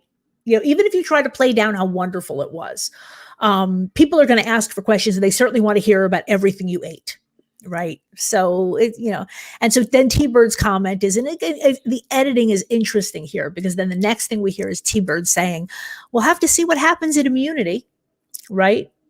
Meaning that, her vote, might be influenced by this. Anything about this before we get into the immunity challenge? No. Okay. And then we're going to kind of yada through this a little bit because this is less interesting, I think. For me, again, and I think this is the difference between you and me, Tim, I was quite sure that one of two people were going to go home. And then after the immunity challenge, it was, it was clear which one it was going to be, or I thought, and then I was wrong. So, but they I thought the whole episode was geared to showing me Lex going home. Right. I would have said, or I thought it was going to be, especially with this quote from T-Bird, I thought it was either going to be Lex or T-Bird. Right. Because we will hear later that Lex says, maybe they should get rid of T-Bird. So they throw these, they call them rungas. They're these traditional wooden clubs. You throw them at these hanging pots. But we've seen this before, right? Yes, in other seasons, this strategy game where you have to pick out who to take off. Why don't you don't like this, Tim? Why not? Well, Colby was very good at this. Yes. I having seen it once, I just found it a bit dull, really. Okay, and the reason I love it is because it shows strategy. You see who's aligned with who and who goes after who. That's why this is such a good challenge. Yes, I liked Kim hitting her own. I thought I was very entertaining. That would be me. Yeah. That would be me again. It'd be me as well. 3 times I'd do it. Yeah. Ethan wasn't very good at this, was he? He clearly was. You know, that line about him missing a goal. It's clearly not the only time in his life, is it? Well, no, but it's just not very good at. He's a professional soccer player. He doesn't know how to throw things. Whereas Tom, on the other hand, Tom must have been a baseball player at some point in his life, because he just. You know, if you look after goats, you do throw things, and you get very good at it. And I also just have this idea with Tom that Tom was probably a very good athlete in high school, right? And now he's kind of gained a lot of weight, but he still has, some of those skills. And then we do have Ethan. The other one that I did like was that Ethan, hits Kim Powers, which again didn't surprise me at all. I figured they were going to go after the Samburu people who are left, which is T-Bird, Kim, right? I think that top final 4, right, as much as they're trying to show us cracks, and there are some cracks, right, because of the Brandon vote, but we still have that alliance of 4, right, with Ron. I just don't. I know you disagree with me. I don't see your reasoning on this, because they're placed in front of a particular bowl and they're supposed to hit it, and I think in the end, your desire to hit is greater than your. I feel like you could there are 2 or 3 that are hung in an easy place for you to hit, and you just pick the one that is the person you want to get out. That's how I read the situation. Right. So anyway, but Ethan hits Kim Powers, right? And she shouldn't be surprised by that, but she gets feisty, right? He apologizes. And she says, I apologize. And she said, I heard it. Right. So she's feisty. And again, Jonny clearly, met her in real life. I wish we'd seen more of this also. Maybe there have been too many nature shots, right? And not enough shots of showing us all their personalities.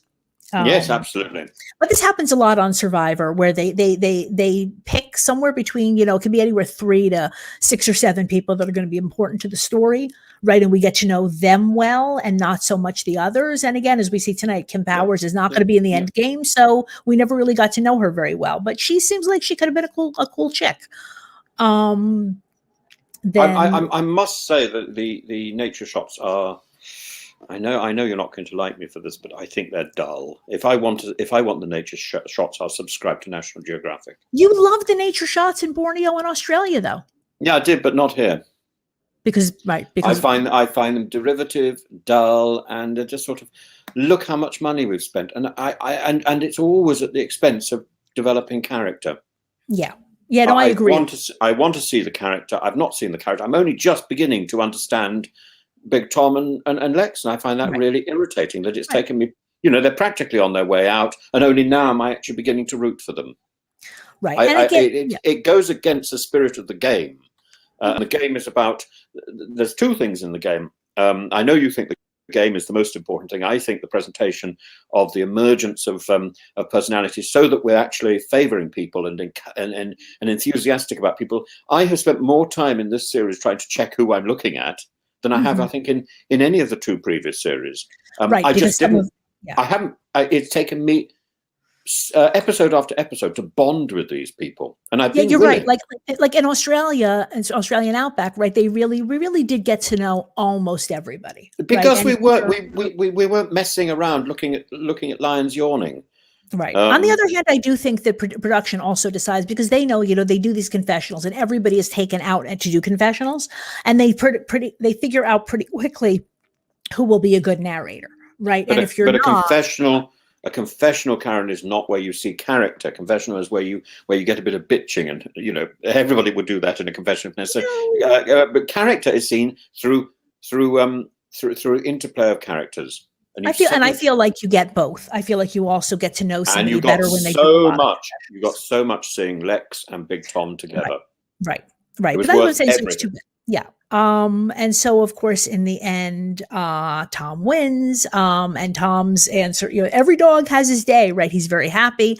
And then he goes, and we see him first, he hugs Kim Johnson, and then he pats her on the ass. Right. I love you, Tom. That is a bit uncomfortable. But again, you know, she has already said he's harmless. Again, does not look great in 2021. Wasn't even really that great in 2001, but she didn't have a problem with it. Can we still sing that song in chorus line? I don't know whether we can. Which one? Dance 10 dash 10. Yes, Dance 10. I have actually used to use that as an audition song. It's one of the best. It's one of the best. But I just wonder how you can do it in 19. No, you can. 2021. She's talking about her own body. You can still do it. Yeah, but it was written by somebody else. Of course.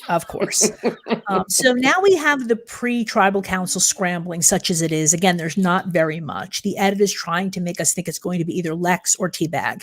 And here again, we have Lex saying, you know, I'm worried about a desperate person. Right. And he's absolutely right. He should be much more worried about Teabag than about Kim Powers. Right. And I'm assuming he's figured that out, even though we really haven't seen either of them playing all that much. And if anything, what we've seen, Teabag, again, clearly has a real strategic mind. Right. She's playing hard. Right. She's trying to flip votes. She'll do it again here. She's done it before. Yeah. And again, I think if Kim Powers was doing that, we would have seen it. So T-Bird tries again. Her goal is to get the 3 women. Right. And they'll pick up Tom to vote out Lex because finally he doesn't have immunity. Right. He's vulnerable. And Kim Johnson says she's down for it. Yeah. Right. And then we see Tom and it's kind of left open. Right. Going into tribal council, we're not supposed to know which way they're going to go because Tom says, you know, on the one hand, you know, Lex took me on this amazing trip. You know, I can never repay him for the rest of my life. But he also betrayed me. Yeah. Right? But, you know, that's a confessional which is answering a question. I don't think Tom thinks that. No, I think they're trying to create suspense that doesn't really exist. Right. Yep. Right. So we get to tribal council and there are a couple of cute moments here. So Probst asks them, what do you miss most? Right. And everybody says family members or 4 of them. Right. Kim J says the ability to be completely relaxed, which was interesting. Right. You know, and kind of, I found, you know, a little bit profound, right? It's what we talked about at the beginning of the episode, right? You can never relax. You always have to have an eye on the back of your head. Big Tom says cheeseburgers. That's what Tom is missing, right? As much as he loves Bucky Bowe and his wife, what he misses is cheeseburgers. And then Probst asks, how would you change your game? Right. And most of them said, you know, that nothing we really have to discuss.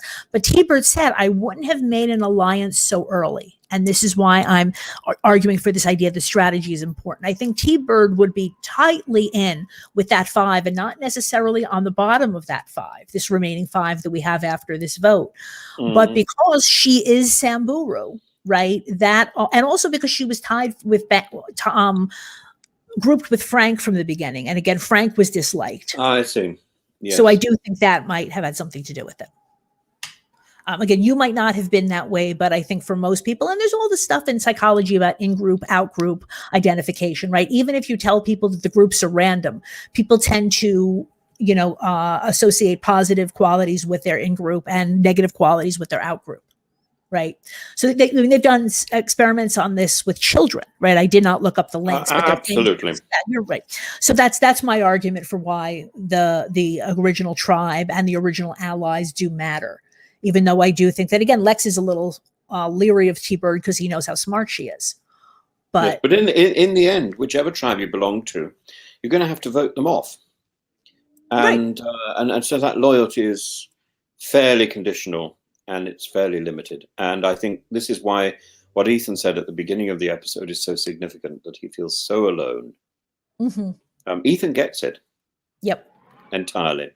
Yeah. You know. Yeah. And then, okay, Lex is vulnerable and he says something about doing the walk of shame. So do you know, outside of the Survivor context, do you have the walk of shame in the UK? Do you know what that means? Well, yes, I think we used to have it on a quiz show on television, but I don't know what. Does it have a bigger name, or is it about? Yes. Is it about going off to your death sentence or something? No, it's not that. So yes, walk of shame in the game or any kind of a quiz show. Yes, it's just the person gets voted out and they walk away. That's their walk of shame. But the other walk of shame in America is when you go on a date didn't think that you were going to be staying over, right? So you don't bring a change of clothes or makeup remover or anything like that. You end up staying over, and you have to, sneak back out into, people, you wake up at 5 a.m. and, have to sneak back home to change clothes and, change into something that's not, your dress from the club. So if Oh, you I see somebody see. walking, so That's you see a right. woman who in full makeup and at a fancy dress and 6 a.m., that's a walk of shame. I had no idea. That's No idea. That's why I wanted to share that with you. So we see the votes. Kim Powers and T-Bird vote for Lex. The Boran 4 vote for Kim Powers. Maybe Lex did try to push them into the direction of T-Bird rather than Kim Powers, but we never saw it. And that is the end of our episode. I can actually remember, I can remember going to see somebody's parents late on a Sunday afternoon, still wearing my tails and white tie from a party that I'd clearly been to the night before. And I didn't feel, that must have been a walk of shame, but I didn't feel it at all. No, normally walk of shame normally indicates that, again, that you had sex with somebody the night before. If you just kind of slept in your tuxedo and you're still wearing it. I hadn't slept. I hadn't slept, and also I rather enjoy walking around the place with tails on. So again, it would be a walk of shame if you wore your tails, right? Went home with someone, woke up in the morning and had nothing to wear home but your tails. Yes, I wouldn't have had, but I right? Okay, I understand. I understand where you're going with that one. Right. All right. So and then so maybe the fact. Yeah. Go ahead. Yeah. So running around the place in yesterday's clothing, that could be construed as a walk of shame. Yes, I understand. No, but only if it's because you had sex. If you just end up crashing at your friend's house, right? That's not a walk of shame. No, right. If you get too drunk to drive and you stay over at your friend's, I guess some people will call that a walk of shame, but the classic walk of shame is, coming home from a sexual partner. Okay. And next week, people are cranky. There's lots of conflict, and there's another amazing reward. And we have and we don't know how our guest is because you're hiding that one. Well, if I will spoil you, and then any of our listeners who have not already watched. Don't spoil. I'm itching to find out because I can't work out the next blocking. And we've this is the last but one, isn't it? No, 2. So we're down to 5. We're down to 5. Right. Next week we will get down to 4. Right. And then my reading of this is that one of them in the next 2 weeks is going to be Big Tom. Okay. Because I don't think he has. Okay. I don't think he has enough grip on it. But 2 episodes is the end of this. So basically, we have one episode tomorrow that will get it. Sorry, not tomorrow. Next week that will get us down from 5 to 4, and then we will have the finale. That there will be a final 4 tribal council, a final 3 tribal council, and then a final 2. Oh, right. So in fact, this coming week is the last one, really. Before the finale, which is a much longer show. So again, I will tease that we do, like I said, work schedules remaining notwithstanding. We will have T-Bird again. Hope to be live on Sunday as usual, but if not, we'll let you all know. And then for the finale, we have at least 2 of the final 4. Lined up. How wonderful! How we fit them all into our little thing?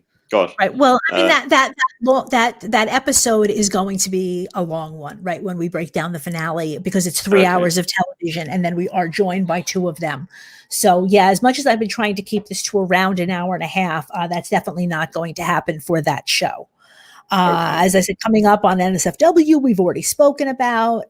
In case you jumped on late, the rewind, right? We are going to reboot the podcast. We are going to be reality rebooted for a while, and we will have a lot more details on exactly what that means next week. But we're looking new look, new format, new logo.